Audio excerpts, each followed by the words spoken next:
అందరికీ అంతర్జాతీయ యోగా దినోత్సవ శుభాకాంక్షలండి. Our life is in our hands అనే మన ఈ ఛానల్కు స్వాగతం అండి. నేను 2004లో ఇష్టంతో యోగా నేర్చుకుని సాధన చేసి 2009 నుంచి తెల్లవారుజామున 4 గంటల నుంచి 6 గంటల వరకు నేను చేసుకుంటూ నా తోటి వారికి కూడా నాకు వచ్చిన విద్యను నేర్పించడం అలవాటుగా చేసుకున్నానండి. ఈరోజు ఈ యోగా డే సందర్భంగా నాకు పిలుపు వచ్చి ఇక్కడ యోగా నేర్పించమనగానే నా ఆనందానికి అవధులు లేవండి. కొన్ని విశేషాలు చూడండి.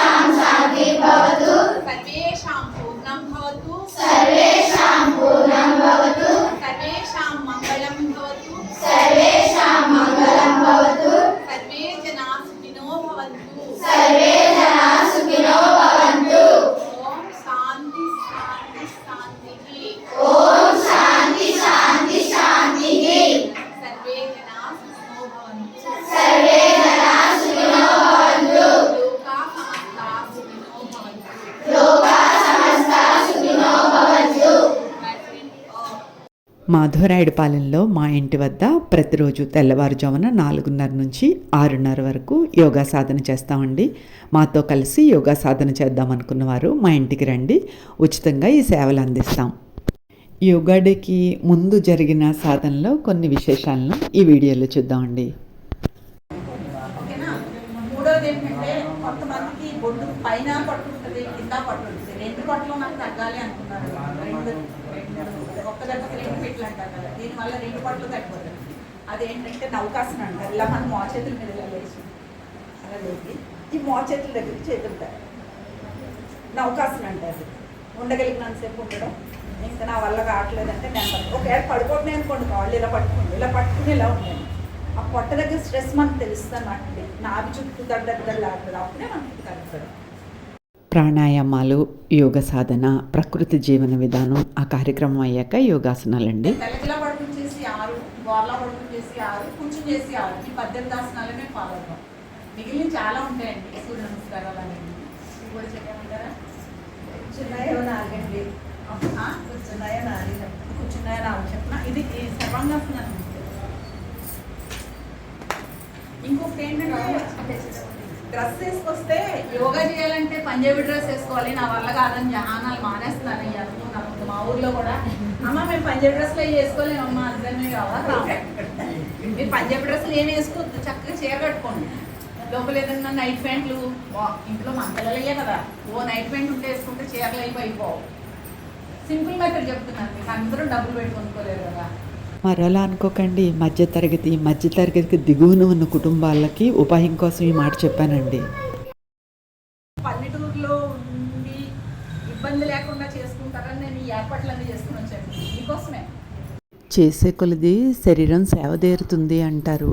అది ఇంటి పని అయినా, పొలం పని అయినా నిరంతరం కృషి చేసేవారు శరీరం, యోగ సాధన చేసేవారు శరీరం దృఢంగా ఉంటుందండి.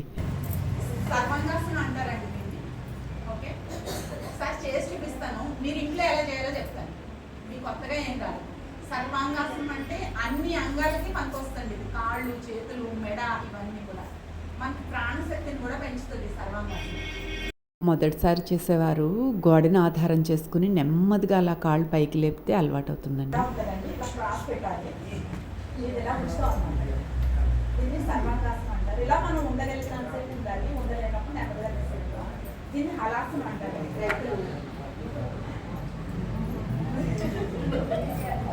అది అయిన తర్వాత ఇది 3వ ఆసనం అండి, పశ్చిమోత్తానాసనం.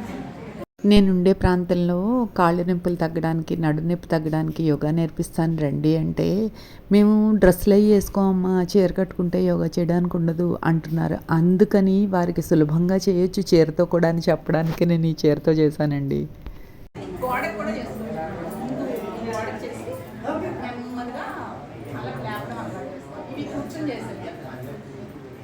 వెలకలా పడుకుని చేసేవి. నేను పుట్టిన ఊరు పులకుర్తి గ్రామంలో కూడా యోగా డే సందర్భంగా నాకు ఒక్క గంట అవకాశం ఇచ్చారండి. ఫోటోల కోసం, వీడియోల కోసం చేసేది కాదండి యోగా అంటే. నిరంతరం సాధన చేయాలి. మీరు నిజంగా నేర్చుకుంటానంటే వారంలో ఒక 2 గంటల పాటు నేను మీకు సమయాన్ని ఇచ్చి నేర్పిస్తాను, మీరు వచ్చి నేర్చుకుంటానంటే అని నేను హృదయపూర్వకంగా వారికి నా సందేశాన్ని అయితే ఇచ్చానండి. అందరికీ నమస్కారం.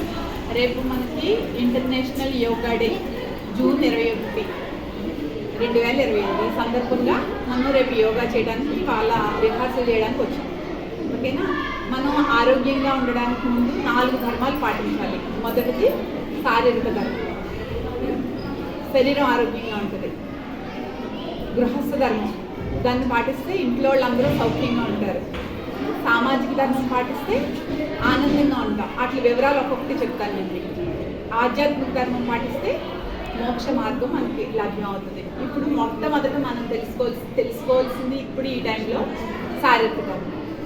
శారీరక ధర్మంలో ముఖ్యమైనవి 5: గాలి, నీరు, ఆహారము, విశ్రాంతి, విసర్జన. ఈ 5 మనం పర్ఫెక్ట్గా చేయాల్సిన టైంలో చేస్తే మనకి హెల్త్ ఉంటుంది.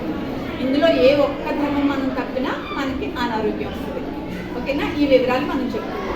గాలి ఎప్పుడు ఎవరు ఎలా తీసుకోవాలన్న నియమం లేదు. అందరం గాలి తీసుకుంటూనే ఉండాలి. ఏ ఒక్క నిమిషం గాలి లేకపోయినా మనం ఎవరు జీవించి ఉండవు. మన గాలి, మంచి గాలి రావాలంటే దాన్ని ఏమంటారు? మంచి గాలిని స్వచ్ఛమైన గాలి రావాలంటే మనం మొక్కలు బాగా పెంచాలి. దాని గురించి మళ్ళీ మనం సవివరంగా మాట్లాడుకుందాం. నీరు మనకి శుద్ధమైన నీరు కావాలి. శుద్ధమైన నీరు కావాలంటే మనం నేలని, నీరుని కలుషితం చేయకుండా మనం కొద్దిపాటి జాగ్రత్తలు తీసుకుంటే మనం శుద్ధమైన నీరు మనం తాగలుగుతాం. నీటిని ఎవరు వృధా చేయొద్దు. మీరు దారి వెళ్తున్నారనుకోండి, ట్యాప్ ఎవరిదైనా రోడ్డు మీద ట్యాప్ ఇప్పేసి ఇంత దిగి కట్టండి. ఇంట్లో నీళ్ళు కూడా వృధా చేయకండి. ఎంతవరకు వాడాలో అంతవరకు ఉపయోగించండి.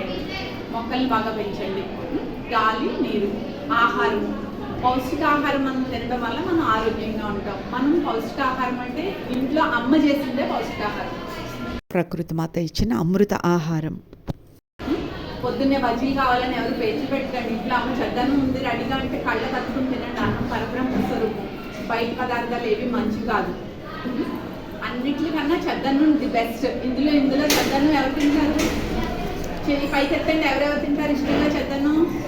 ఓకే, వీళ్ళందరూ వెరీ గుడ్. వీళ్ళందరికీ ఒకసారి క్లాస్ కొట్టండి. చెద్దన్నం తినేవాళ్ళు.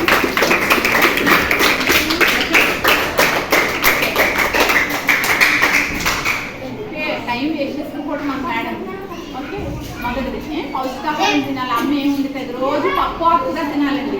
ఆకుకూర వండితే పడేస్తున్నారండి మీరు, నాకు తెలిసింది. పడేయద్దు. పప్పు ఆకుకూరలు తినాలి. అమ్మ ఏం పెడితే అది తినాలి. అమ్మకు కొంచెం సాయం చేయాలి. అదే గృహస్థ ధర్మం అంటే.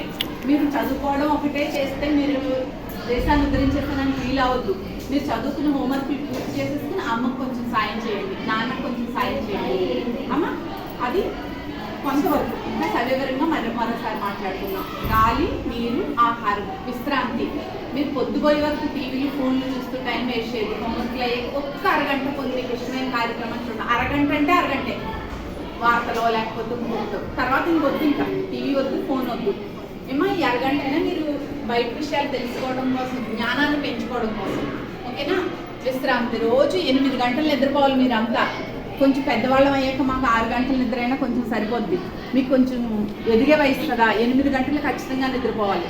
అందరూ పెందలాడి పడుకోవాలి, తెల్లవారుజామున లేవాలి. యోగా పిల్లలు వీళ్ళిద్దరూ 4 గంటల క్లాస్కి వచ్చేవారంటే 3:30కి లేచి క్లాస్కి వచ్చే అలవాటు ఉంది. యోగాకి వస్తారు వీళ్ళిద్దరు కూడా. మీరు కూడా అందరూ యోగా చేయాలంటే కనీసం 4 గంటలు లేకపోయినా రోజు లేవడానికన్నా అరగంట ముందు లేవండి.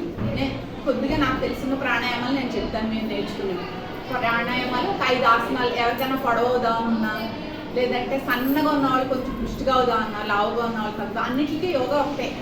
ఓకేనా? కాబట్టి మనం ఆ విషయాన్ని కూడా పాటించాలి. విశ్రాంతి, విసర్జన. రోజు 2 సార్లు వాష్రూమ్కి వెళ్ళాలి అందరూ. ఒక్కసారి కూడా సరిగ్గా వెళ్ళట్లేదు. అందుకే తలనొప్పులు రావడం, జుట్లు ఊడిపోవడం, జ్వరాలు తరచూ రావడం ఇవన్నీ జరుగుతున్నాయి. రోజు 2 సార్లు ఖచ్చితంగా వాష్రూమ్ అవ్వాలంటే వాళ్ళ లోపల క్రిములన్నీ ఉండిపోయి వాళ్ళకి అనారోగ్యం కలుగుతుంది. అవి కూడా మరోసారి సవివరంగా చెప్పుకుందాం. ఓకేనా? ఇంటర్నేషనల్ యోగా డే సందర్భంగా నన్ను పిలిచి నాకు 1 గంట టైం ఇచ్చి యోగా నేర్పించండి అంటున్నారండి. 1 గంటలో నేర్పిస్తే వచ్చేసేది కాదు. నిరంతరం ప్రతిరోజు 1 గంట సమయాన్ని కేటాయిస్తే అద్భుతమైన ఫలితాలను పొందొచ్చండి. గత 20 సంవత్సరాలుగా నేను చేస్తున్న ఈ యోగా సాధన వల్ల మనస్సు ద్వారా భగవంతుని స్మరిస్తూ బుద్ధిని వారిపై నిలిపి నా కర్తవ్యాన్ని నేను ఆనందంగా నిర్వర్తిస్తూ ఒక్క ట్యాబ్లెట్ కూడా వేసుకోవాల్సిన అవసరం లేకుండా 50 ఏళ్ళు వచ్చినా నా పనులు నేను రోజు 16 గంటలు ఉల్లాసంగా ఉత్సాహంగా చేసుకోగలుగుతున్నానండి. భగవంతుణ్ణి, గోమాతని, ప్రకృతి మాతని ఆధారం చేసుకుని కాలాన్ని గడుపుతూ స్వోన్నతి కోసం, సర్వుల ఉన్నతి కోసం పల్లె తల్లి ఉత్పత్తులు అనే సంస్థని మేము ప్రారంభించామండి. ఈ సంస్థలో పనిచేసే తల్లులందరూ పల్లెటూర్లలో సామర్థ్యం ఉన్న తల్లులండి. వారు చేయగలిగిన పని చేస్తూ ఉన్నారు. మీకు అవసరమైన ఆహార ఉత్పత్తుల్ని అందించే ప్రయత్నంలో ఉన్నామండి మేము. మరిన్ని వివరాలు కావాలంటే మన ఈ ఛానల్ని మొదటిసారి చూస్తున్నట్లయితే సబ్స్క్రైబ్ చేసుకొని మన ఈ ఛానల్లో ఉన్న వివరాలను చూడండి. ఈ వీడియోని ఇప్పటి వరకు చూసినందుకు మీకు ధన్యవాదములు. ఈ వీడియో కనుక మీకు నచ్చినట్లయితే లైక్ చేసి, షేర్ చేసి మీ కామెంట్ను తప్పనిసరిగా తెలియచేయండి. మీ కామెంట్ కోసం ఎదురు చూస్తూ ఉంటానండి.